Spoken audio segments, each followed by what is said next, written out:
What's up guys, welcome back to my channel. In today's video we are making a really special light and summery dessert. We are making an Irish fruit flan. If you liked today's video, don't forget to give it a big thumbs up, and also please don't forget to hit subscribe so that you don't miss any more of my baking content. Now let's get into the recipe.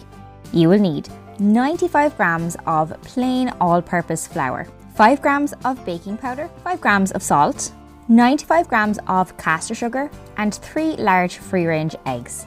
Now flans are traditionally made in a honestly, you can completely get away with any dish you have yourself at home.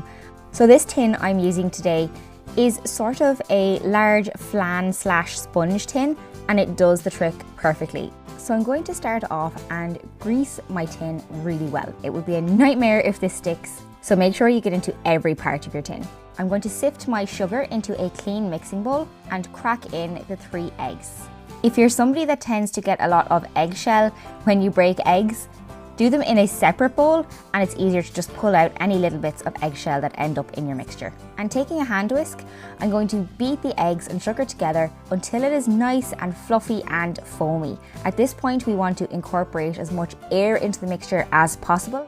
At this point we can sift in our flour, baking powder and our salt, and instead of using the whisk, I'm going to take a spatula and gently fold in the mixture. This is a great way to make sure that you don't knock all of that lovely air that you've created out of the mixture. And guys, you won't believe it, we're almost there. This recipe really is that simple. Once everything is nicely combined and nicely folded in, I'm going to pour the mixture directly into my flan tin. Feel free to line the bottom of your tin with a little bit of baking parchment if you're not 100% confident that your tin is non-stick.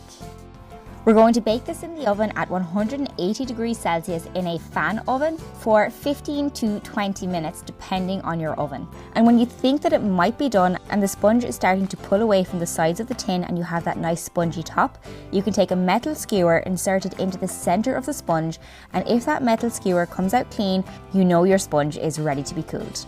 Just look how lovely and golden brown that is. And it smells good. For about an hour, it is time to whip up that double cream and get your fruit ready for the top. You can use any fruit you like on this. It's really common to use tinned peaches, yours. Turning the sponge onto a clean plate or whatever serving dish that you're using, I'm going to go ahead and lather it high with lashings of double cream. And then I'm going to garnish with those lovely fresh strawberries and blueberries. Finishing it off with some fresh sprigs of mint. And that is it guys, your Irish fruit flan is ready to enjoy. This is best eaten on the day of baking. It's a very light and delicate sponge, and it will be gone off the table within seconds. Sometimes keeping it simple is the best way to go. Guys, if you like this video, please don't forget to give it a big thumbs up, and also don't forget to hit subscribe. Let me know in the comment section down below if you made